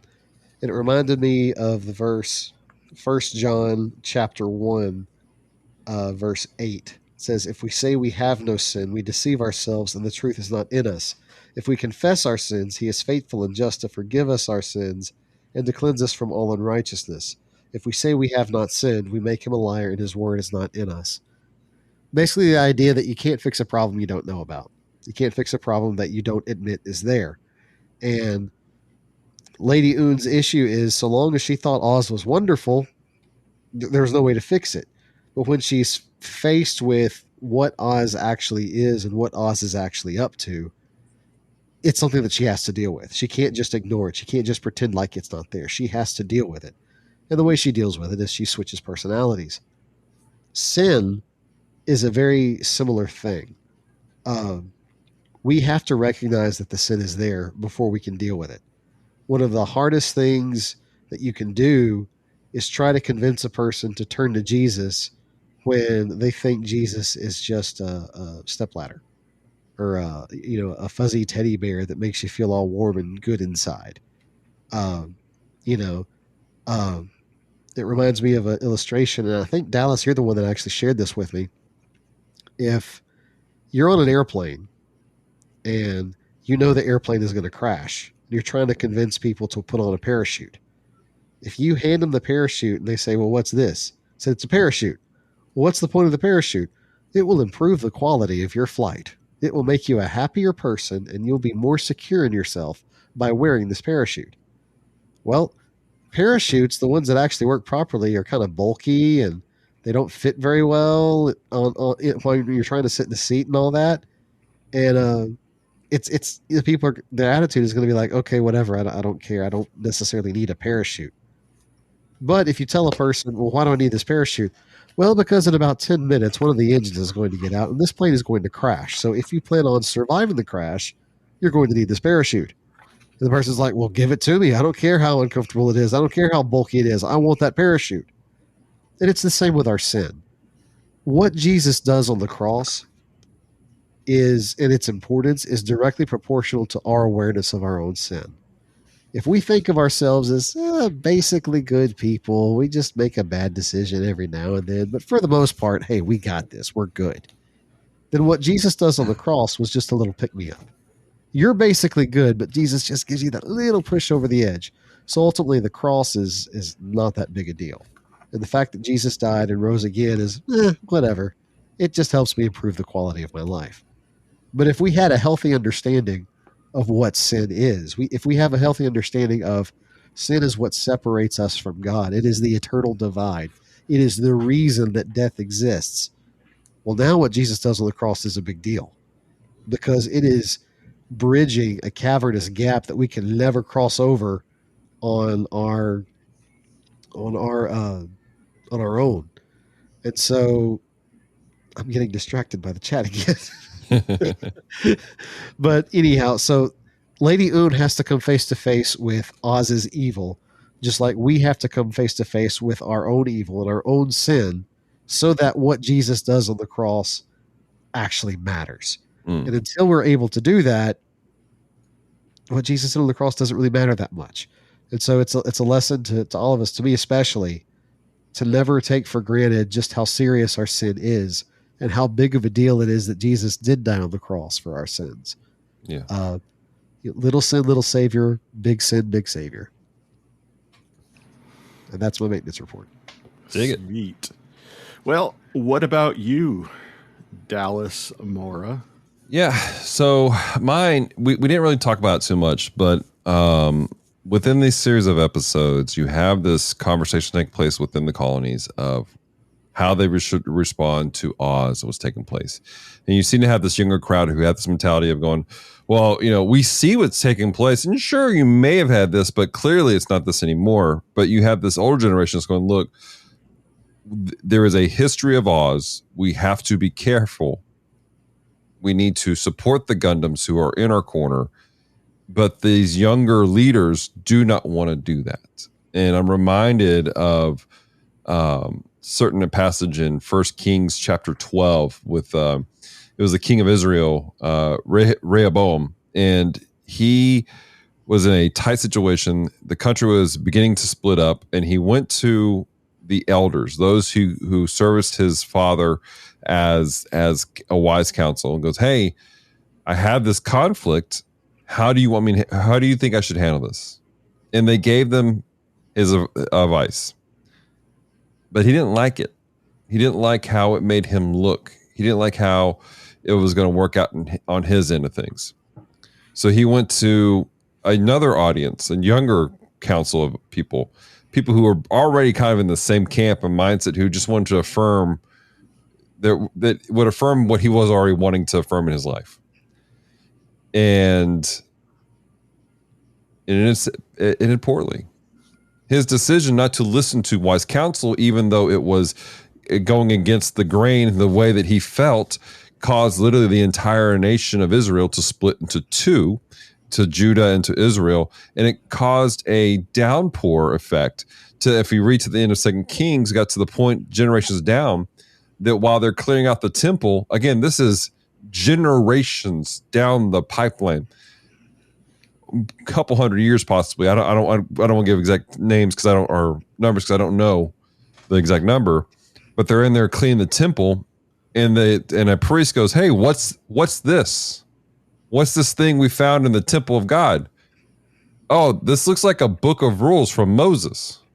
They had not known the law. They had not known the word of God. and they bring it to the king, and they're like, "Hey, we found this," and he's like, "I've never seen this before. Why have we not done this?" It was because tracking back generations before, you had a generation. The leadership said, "We're not going to listen to something that doesn't make us feel good." Sometimes the advice we have to take, we don't like it. It's uncomfortable. It doesn't seem like it's the popular decision to make. But we have to listen to wise counsel. Yeah. Or else we may find ourselves affecting a generation to come in ways that are unspeakable. And what's sad is it could be something that could be unchangeable. That king who restored the law still saw folly because God still had already cast punishment onto the nation.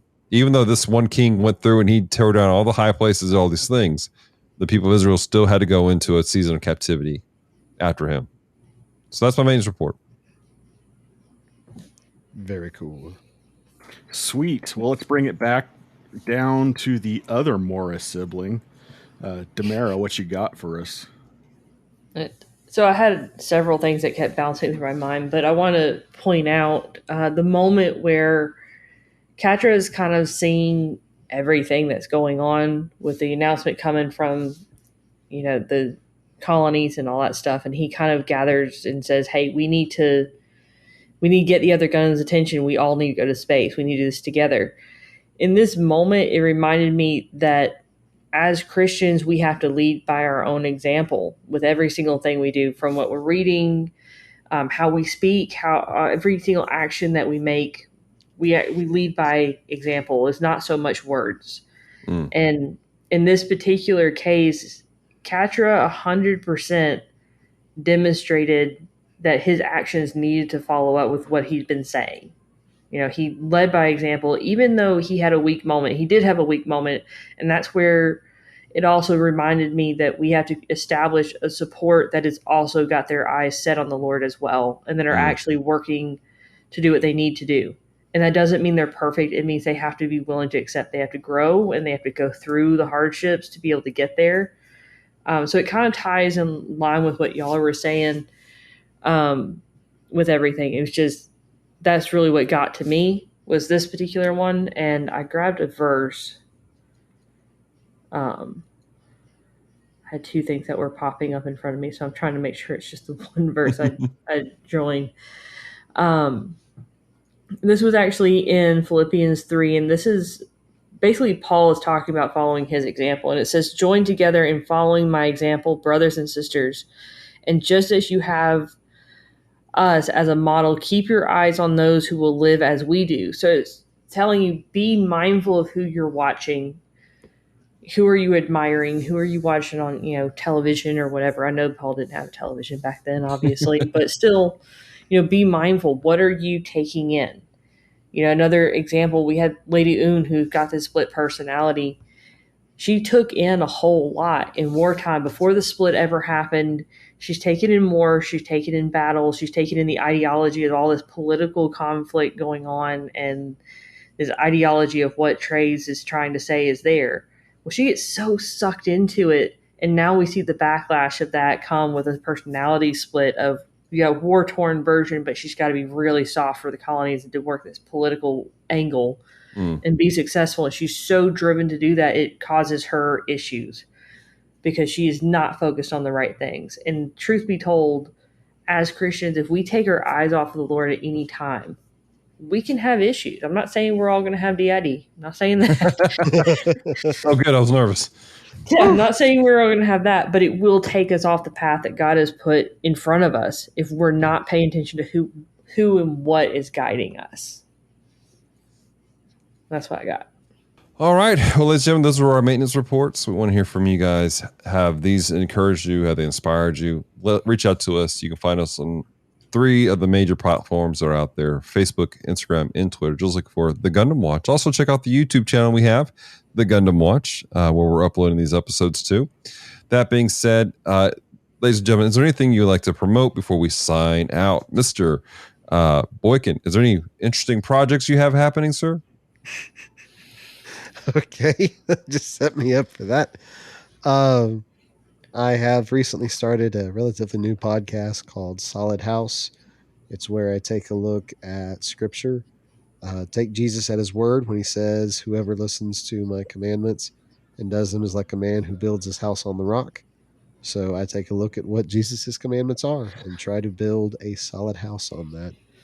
I'm also in the process of finishing up Gospel by Gaslight. I've got a couple more episodes to write, and then I'll be done with the writing. I've already started gathering audio for that, so new episodes should be dropping for that here in the next couple months.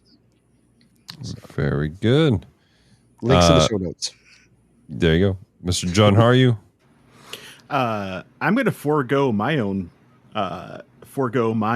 promotion to urge our listeners to go check out Branson Boykin's The Solid House podcast, because that is a tight podcast. I wake up every morning listening to Alistair Begg, and I'm going to be the first person to tell you it's on level. So go check that out. It's super good, and don't let Branson's fake humility come through, because it's up there. So that's all. Thank you, John. Oh man, that's good stuff. Demary, you got anything you want to promote real quick? I'm going to just jump on the bandwagon with John and promote Branson's over here. That we've all been waiting for it to come, and now it's here. So, check it out, y'all.